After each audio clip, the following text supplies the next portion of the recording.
sure, that they were going to end up getting my first set of twins, that they never got them.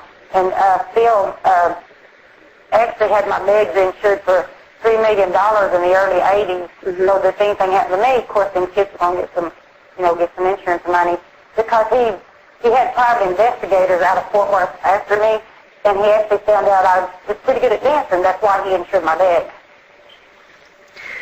You really, I'm going to say you're lucky you're alive, because I'm an organized stalking victim, and it falls a lot into the satanic area, as we know, because the Nazis are on the rise, and as you said in the last interview, World War II never really ended. They're here, they've infiltrated our government, and the New World Order's coming into play, and the devil's disciples, as you call them, and I call them, are out walking the earth, trying to, do what they have to do before, the Dark One rises, or the Antichrist, or whatever it is that they think is coming, or we think is coming.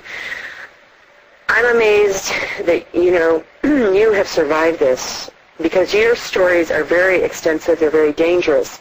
And I had someone email me after the last interview, and he said it was real scary stuff, very interested in it.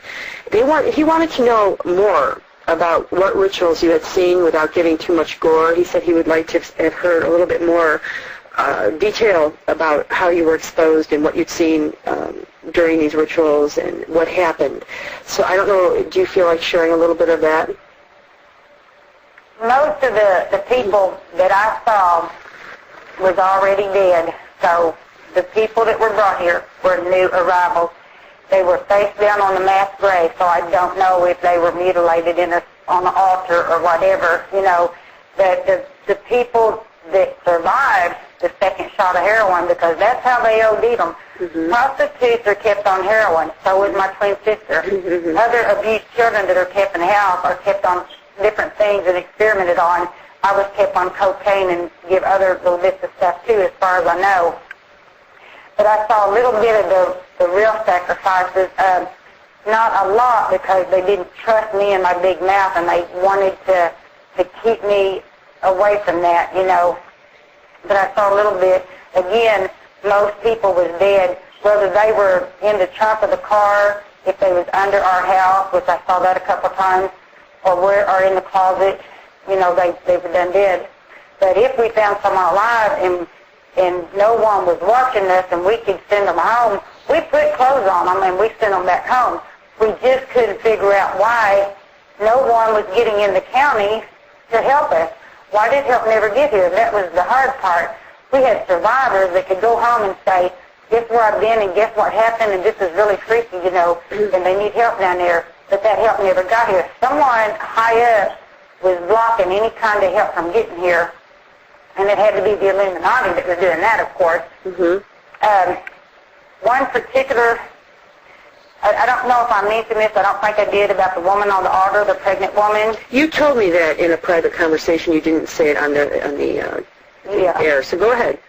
I believe that I had just started school, and it was 1962. It probably was Halloween.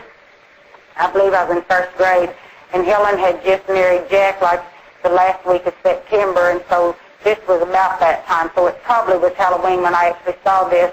But they took us to this place across from Kenyon School in Poplar Bluff, which is Butler County, Missouri County seat. And there's this apartment across from the school that had this pointed roof on it, and I just always called it the Evil Castle, I guess because of what I saw there when I was little. But so probably around Halloween of 62, about that time frame, because it was cool and windy, and it had rained while we were in there. It was me, Helen, Jack, Terry Johnson, the CIA that wore the top part of the devil outfit and mask that was nude from the bottom down. He did the actual killing, and then there was a couple other people, a young couple with a little boy, and that little boy was about my age, probably 5 or 6 years old is about what he was. Well, what happened is somebody yelled something. I don't know if they said they was ready for the virgin or what they said, but the naked woman was on the altar, and she was obviously ready to have a baby. She was like 8 or 9 months along. She was unconscious. She had light brown hair, straight hair about down to her waist. And he came in with the knife and he just cut her open. She was unconscious, but her body raised up, and she breathed and she fell back down. Of course, she died pretty fast. And he got the baby out of it with the little boy. The little boy was facing me. He raped that little boy. I will never forget. I'm haunted by the horrible pain on that kid's face, How horrible, because he was newborn. And I don't even remember at the moment anymore that happened. It was very disturbing. But that was one of the sacrifices, yes. He raped a newborn baby. A newborn little boy, yeah. Yes, he most certainly did. That was Terry Johnson, the CIA agent that did that. He's the one that wore the devil outfit, and it was from the waist up, and from the bottom he was nude. He also raped the little ladies around town, and that's exactly how he dressed, and they described him as a devil. But at that time, in '62, when we started to leave there that night, and we started getting in the car, the young couple with the little boy, they brought the little boy to me, and they were hugging him. It looked normal, and he walked up to me. He never blinked his eyes or nothing. He just walked right up to me, and I probably said, "Hi, little cute boy," or something like that, And this little boy just screamed at me, "I'm the one that's going to kill you someday." He's the cutest little boy. He looks so normal, but to say that. And so I hollered him. I said, "No, I'm the one that's going to kill you someday." And he cried and he ran off, and his parents were shocked because they never prepared him for someone defending themselves. We're not allowed self-defense, but that was considered self-defense, even if I was a kid. And it just freaked him out because he didn't know what to do if someone screamed at him, So he ran off crying, and I don't even know what his name was.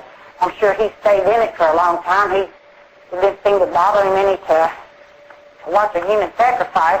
But that was one of them, and it was gruesome, and there was a few other people that I've actually had to witness the killings.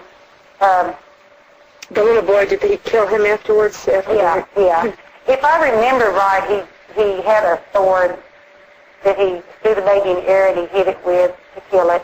I think that's what I wrote in my old journals.